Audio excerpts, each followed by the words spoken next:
ঠাকুর মুখ তুলে চেয়েছেন। হ্যাঁ মহারাজ, ধান একেবারে পরিপূর্ণ হয়েছে। তা কবে ধান কাটা হবে পুটির বাবা? ধান তো একেবারে পেকেই এসেছে, সপ্তাহখানেকের মধ্যে ধান কাটতে হবে। বেশ বেশ, তাহলে তো ভালোই হলো। এই মাসের শেষের দিকেই তো নবাব বাহাদুরকে শস্যের খাজনা পাঠানোর কথা। হ্যাঁ মহারাজ, এবারে নবাব বাহাদুর খুশি হবে। ঠিক বলেছ গোপাল।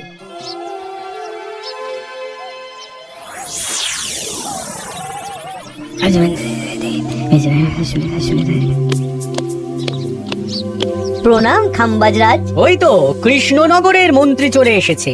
ও, এর কথাই তুমি বলেছিলে? হ্যাঁ, ওই রাজ্যের সব খবরাখবর আমায় দেয়। ইনি কে? ইনি হলেন জমিদার কেশকান্ত বর্মন, আমার রাজ্যেরই দক্ষিণ পশ্চিম গ্রামের জমিদার, আমার প্রিয় বন্ধু। নামটা বেশ অন্যরকম, কেশকান্ত।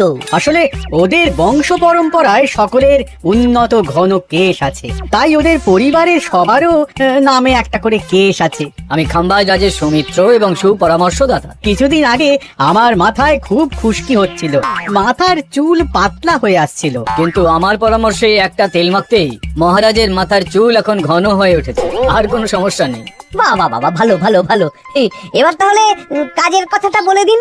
এবারে তো শুনলাম তোমাদের রাজ্যে অনেক ধান উৎপাদন হয়েছে, তাই স্বাভাবিকভাবে নবাব বাহাদুরের কাছে রাজস্ব অনেক বেশি দেবে, কি তাই তো? হ্যাঁ, এবারে রাজস্ব দানে কৃষ্ণনগরই প্রথম হবে। না, তা হবে না। নবাবের কাছে অত ধান পৌঁছবে না, এমনকি কৃষ্ণচন্দ্রের কাছেই চাষিরা বেশি ধান রাজস্ব দিতে পারবে না। সেটা কি করে হয়? পাকা ধানে মই দিতে হবে। বললাম না, ও আমার সুপরামর্শদাতা। হ্যাঁ, আমার মন্ত্রীকে বাণিজ্যের কাজে বাইরে পাঠিয়েছি কিছুদিন, তাই কেশকান্ত মাঝে মধ্যেই আমার কাছে আসে, গল্প গুজব করে আর সুপরামর্শ দেয়। কিন্তু আমি কি করব? তুমি রাতের অন্ধকারে চাষিদের ধান জমিতে পাকা ধানে মই দিয়ে দাও, এমন ভাবে কাজটা করবে যাতে কাক পক্ষীতেও টের না পায়। আর তাতে আমার লাভ? প্রত্যেক বছর নবাব রাজস্ব দানে বিজয়ীকে 3000 মোহর দেয়, আমি তোমাকে তার থেকে 1000 মোহর উপহার দেব। 1000 মোহর? হ্যাঁ হ্যাঁ, যাও যাও যাও, কাজটা শুরু করে দাও। আচ্ছা।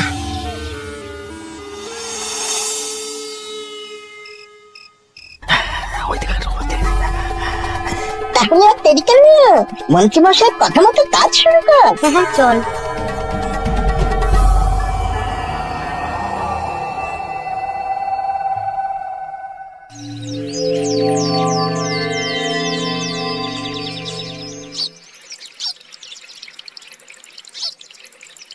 এবারে তো চাষাবাদ বেশ ভালোই হয়েছে।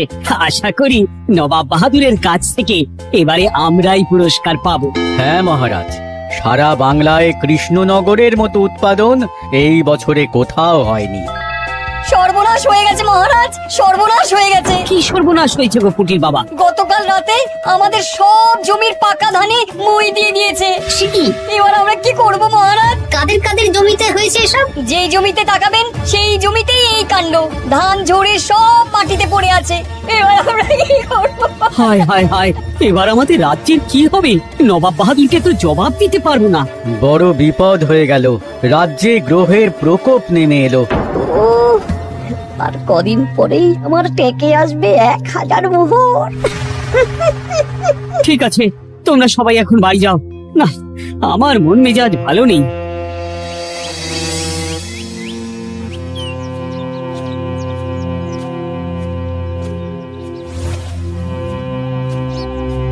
ওগো, তুমি শুনেছো কি হয়েছে? পুটির মা হাউ হাউ করে কাঁদছিল গো। হ্যাঁ গিন্নি, পুটির বাবা কয়েকজন চাষি ভাইদের নিয়ে রাজসভায় এসেছিল। শুনলাম রাতারাতি কে বা কারা চাষ জমিতে পাকা ধানে মই দিয়েছে। কত বড় সর্বনাশ হয়ে গেল বলো, কি হবে গো? কি যে হবে ভগবান জানে। বলি তুমি পারলে না পুটিদের একটু সাহায্য করো। হ্যাঁ, আমি মনে মনে ভেবেই রেখেছি বুঝলে, এবার বেতন পেলে পুটিদের বাড়িতে মাসোহারার জিনিসপত্র দিয়ে আসবো। নবাব বাহাদুরের কাছে মহারাজ খাজনা কিভাবে দেবে? সেটাই তো বুঝতে পারছি না। আপনি এত চিন্তা করবেন না, রাজবাড়ির ভাড়ার থেকে আপাতত কিছু বস্তা ধান পাঠানোর ব্যবস্থা করুন। তারপর নবাব বাহাদুরের কাছে গিয়ে বলবেন, আস্তে আস্তে সব দিয়ে দেবেন মহারাজ। তাই করতে হবে, তাছাড়া তো আর অন্য কোনো উপায় দেখতে পাচ্ছি না। কিন্তু এবারে আর আমাদের মান রক্ষা হবে না। দেখি 2-1 দিনের মধ্যেই যতটা সম্ভব ভাড়া থেকে ধান পাঠানোর ব্যবস্থা করব।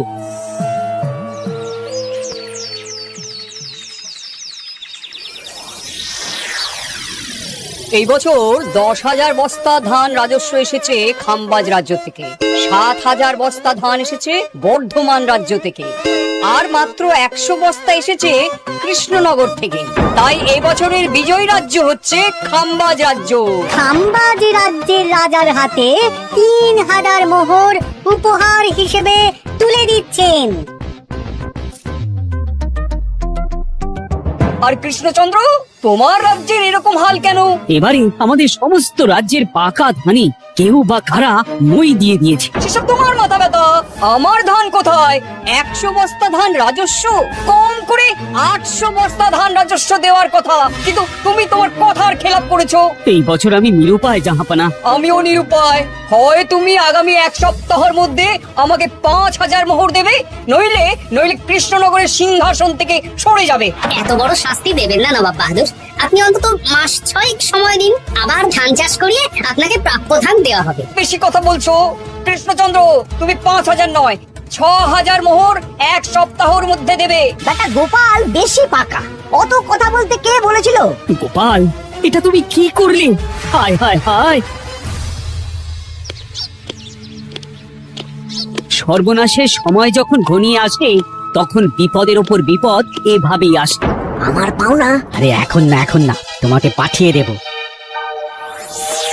ওই দেখুন, খাম্বাজ রাজের সাথে কথা বলছে। এখন বেশি কথা বললে কৃষ্ণচন্দ্র আর গোপাল সন্দেহ করবে। চলুন তো দেখি ওখানে গিয়ে কি কথা বলছে। কি কথা বলছো মন্ত্রী? মন্ত্রী আমায় বিজয় অভিনন্দন জানাচ্ছিল। বিজয় অভিনন্দন তো উপহার পাওয়ার সময় জানাতে পারতেন মন্ত্রী মশাই।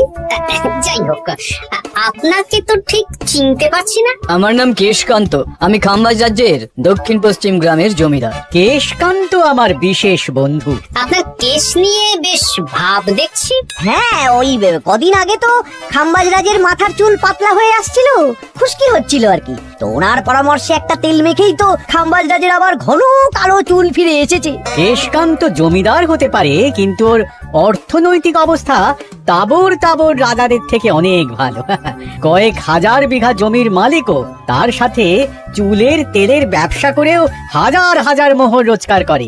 এই, এখন চুল নিয়ে চুলোচুলি না করে চলো কৃষ্ণনগরে ফিরি। এমনিতেই মন মেজাজ খারাপ, 1 সপ্তাহের মধ্যে আবার 6,000 মোহর জোগাড় করতে হবে। হ্যাঁ, চলুন চলুন।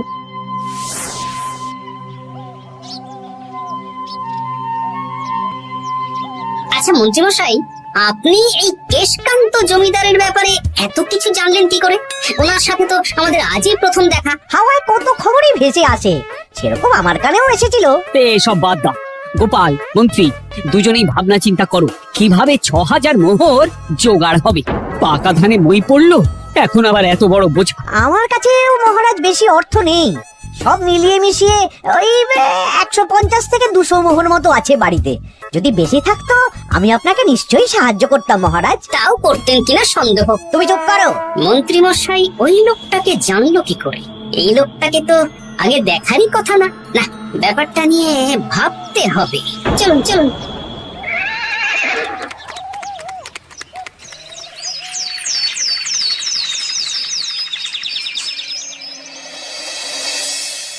বুঝলে গিন্নি, 1 সপ্তাহের মধ্যে মহারাজকে 6,000 মোহর জোগাড় করতেই হবে, নইলে সিংহাসন ছাড়তে হবে। এখন কিন্তু আমাদের উচিত মহারাজের পাশে দাঁড়ানো। কিছু ভেবেছো কি? আপাতত আমার বিয়েতে পাওয়া আংটি বন্ধক রাখবো, আর তুমি যদি... হ্যাঁ, আমার যে দুটো গয়না কাটি আছে ওগুলো বন্ধক রাখো, পরে আস্তে আস্তে ছাড়িয়ে নেবো খন। দেখি, বাকি সভাসদদেরকেও বলবো, যে যতটা পারে। তারপর ভগবানই ভরসা।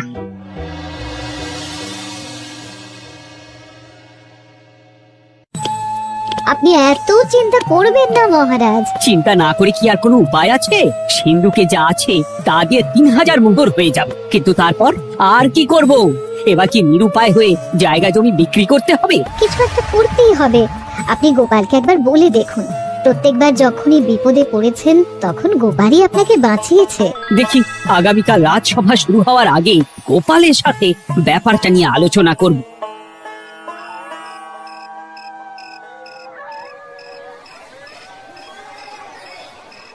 এই যে শেখরা, কি করছো? এই তো, বলুন। শোনো, আমার গিন্নির জন্য একটা হীরের হার বানাতে হবে, ওই 1000 মোহরের মধ্যে। 1000 মোহরে তো হীরের নাক, কান, গলা, হাত, পা সব গয়না, এই সব গয়না হয়ে যাবে মন্ত্রী মশাই। তাহলে বানাও, এই নাও 1000 মোহর। ওরে বাবা, মন্ত্রী মশাই 1000 মোহর! এই মন্দার বাজারে এত মোহর কোথায় পেলেন? গতকালই তো বললেন আপনার কাছে 150 থেকে 200টা আছে। সে যেখান থেকেই পাই তাতে তোমার কি? না, আমার কিছু না, সেটা আমি কয়েকটা গয়না বন্ধক রাখবো। দেখি কি আছে, এই সব মিলিয়ে এতে আমি 15 মোহর দিতে পারবো। বেশ, তাই দাও। আমি আমি ধীরে ধীরে শোধ করে গয়নাগুলো ছাড়িয়ে নেব। হ্যাঁ, মন্ত্রীর ব্যবহারগুলো বেশ সন্দেহজনক লাগছে। দেখি, গুপ্তচরকে কাজে লাগাতে হবে, মন্ত্রীর পিছনে ছায়ার মতো লেলিয়ে দিতে হবে।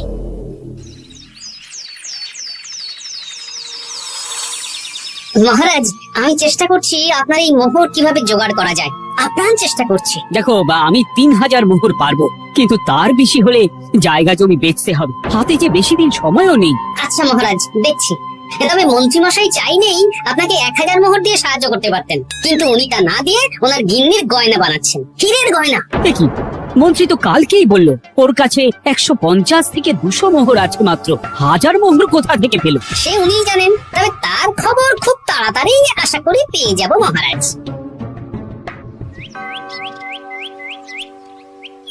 কাজটা একদম ঠিক করলেন না মন্ত্রী মশাই।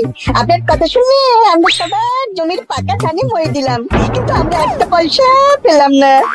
আপনি যে এই কাজ করার জন্য খাম্বাজ রাজার কাছ থেকে ওই 1000 মোহর উপহার পেলেন, সেটা দিয়ে গিন্নির গয়না বানাতে দিলেন, কিন্তু আমাদের বেলায় লবডঙ্কা। তোদেরকেও দেবো, একটু সবুর কর, আরে গিন্নির মাথাটা ঠান্ডা করি। না না, আমাদের এক্ষুনি চাই। এক্ষুনি কি করে দেবো, আমার হাত খালি। আচ্ছা ঠিক আছে, এই নে 2 মোহর ধর, 2 ভাই ভাগ করে নে, পরে আরো দেবো। এটা কিন্তু ঠিক না। এসব আলোচনা খোলামেলা জায়গায় করা উচিত না। উফ, পরে তোদের সাথে কথা বলবো, এখন যেতে দে, বাজার করব, তারপর আবার রাতসভা আছে। আচ্ছা, এই ব্যাপারটা মহারাজকে আর গোপাল দাদাকে জানাতে হবে। গোপাল দাদা, মহারাজ আসল খবর পেয়ে গেছি। কি খবর? আমি একটু আগে শুনলাম। কাজটা একদম ঠিক করলেন না মন্ত্রী মশাই। আপনার কথা শুনে আমরা সবার জমির পাকা ধানে মরে দিলাম, কিন্তু আমরা একটা পয়সা পেলাম না। আরে তোদেরকেও দেবো, একটু সবুর কর। মন্ত্রী, আমি না তোমাকে মেরেই ফেলবো। মহারাজ, মন্ত্রী মশাই এখানে গৌণ, উনি অর্থের লোভে এসব করেছেন, আর ওনাকে দিয়ে করিয়েছেন খাম্বাজ রাজ। হ্যাঁ, যাতে এবারে বিজয়ী হতে পারেন। তাই আপনি এই খবর পাঁচকান করবেন না মহারাজ। আমি খাম্বাজ রাজ আর ওই কেশকান্তর কাছ থেকে ক্ষতিপূরণ ঠিক আদায় করে আনবো। কিন্তু কিভাবে? শুনুন তাহলে।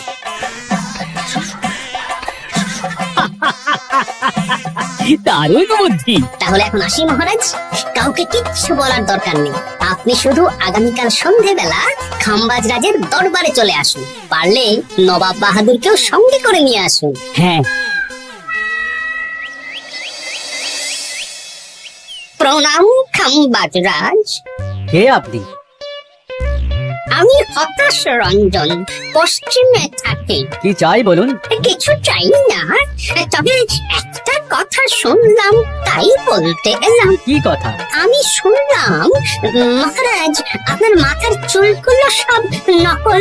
আমার এত সুন্দর চুল সব নকল? ফাজলামো হচ্ছে। আমি যদি প্রমাণ করে দিই আপনার চুল নকল, তাহলে কি? তাহলে আপনি আমাকে 100 মোহর দেবেন, আর প্রমাণ না করতে পারলে আমি আপনাকে 100 মোহর দেব। বেশ, দেখো, এক্ষুনি দেখো, আমারই তো 100 মোহর লাভ হবে। এখন না, আজ সন্ধে বেলায়। বেশ, তখনই এসো। এবারে জমিদার কেশকান্তর বাড়ি যেতে হবে। জমিদার মশাই বাড়ি আছেন? কে মশাই আপনি?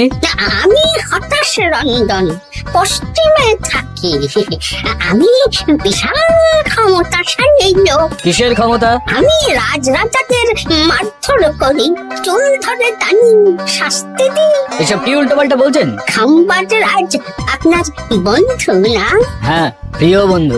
ওনাকেও আমি আপনার সামনে চুল ধরে টানবো, কিন্তু উনি কিচ্ছু করতে পারবেন না। উনি আপনাকে শুলে চড়াবেন। কিছুই করতে পারবেন না। বললাম না, আমি বিশাল ক্ষমতাশালী লোক। বিশ্বাস হচ্ছে না তো? তাহলে বাজি ধরুন, 10,000 মোহরের বাজি। 10,000 মোহরের বাজি? হ্যাঁ, আজ আমি খাম্বাজ রাজের রাজবাড়ি যাব, আর আমার শক্তি প্রদর্শন করব। ওনার চুল ধরে টানা হেঁচড়া করব, ওনাকে আহত করব, কিন্তু উনি আমাকে কিছুই করতে পারবেন না। বেশ রাজি, বাজি 10,100 মোহর দিতে পারবেন তো? হ্যাঁ, আমি বাজি হারলে আপনাকে দেব 10,100 মোহর। দরকার হলে ওই কাগজে কলমে লিখিত পরিত করে নিন। বেশ, তাহলে তাই হোক। কিন্তু হ্যাঁ, একটা কথা, আমি শক্তি প্রদর্শন করার আগে থেকে প্রক্রিয়া চলাকালীন সময় পর্যন্ত আপনি খাম্বাজ রাজের সাথে কোনো কথা বলতে পারবেন না। বেশ বেশ।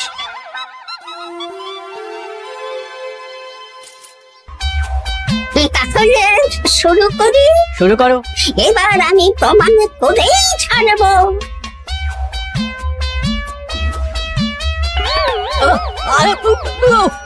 লাগছে লাগছে বাবারে, লাগছে এই সে। লাগছে এ তো সত্যি সত্যি চুল ধরে টানছে। লাগছে লাগছে বাবারে, ওরে বাবা রে বাবা, কি শক্ত! এ কি, খাম্বাজরাজ কিছুই তো বলছেন না, তাহলে কি আমি হেরে গেলাম? না না খাম্বাজ রাজ, আমার ধারণা ভুল, যা শুনেছি তাও ভুল। এবার বিশ্বাস হলো তো? দাও দাও, এবারে 100 মোহর দাও। দিন কেশকান্ত মশাই, আমাকে 10,100 মোহর দিন। এ কি, ও তোমাকে 10,100 মোহর কেন দেবে? ওনার সাথেও তো বাজি ধরেছিলাম, কি বাজি? আপনার এখান থেকে বেরিয়ে। এবারে দিন তো দেখি, সব কাগজ কলমে লেখা আছে। এই নাও। হায় হায় হায় হায়, সাবাস গোপাল, সাবাস, তুমি আমার মুখ রক্ষা করেছো। গোপাল, কৃষ্ণচন্দ্র, নবাব বাহাদুর, আপনারা? হ্যাঁ, আমি গোপাল। এটা ছাড়া আর কোনো উপায় ছিল না খাম্বাজ রাজ। আপনি আমাদের মন্ত্রীর মাথা খেয়ে যে জঘন্য কাজটা করিয়েছেন, সেটা তো আর প্রমাণ করতে পারতাম না। তাই ছলে বলে কৌশলে আপনার প্রিয় বন্ধুর কাছ থেকে আদায় করে নিলাম। হ্যাঁ? হ্যাঁ নয়, হ্যাঁ।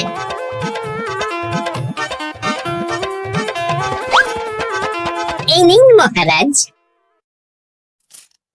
এতে কত মোহর আছে? 10,100 মোহর। এর থেকে 100 খাম্বাজ রাজকে দিন, 6,000 নবাব বাহাদুরকে, আর বাকিটা আপনার কাছে রাখুন। এত ধান নষ্ট হলো। কৃষ্ণচন্দ্র আমাকে সবটা বলেছে, আর ওর মন্ত্রীকেও নিয়ে এসেছি। ধোলাই খেয়েই সব বলে দিয়েছে। এই, কে আছো? কৃষ্ণনগরের মন্ত্রীকে নিয়ে এসো।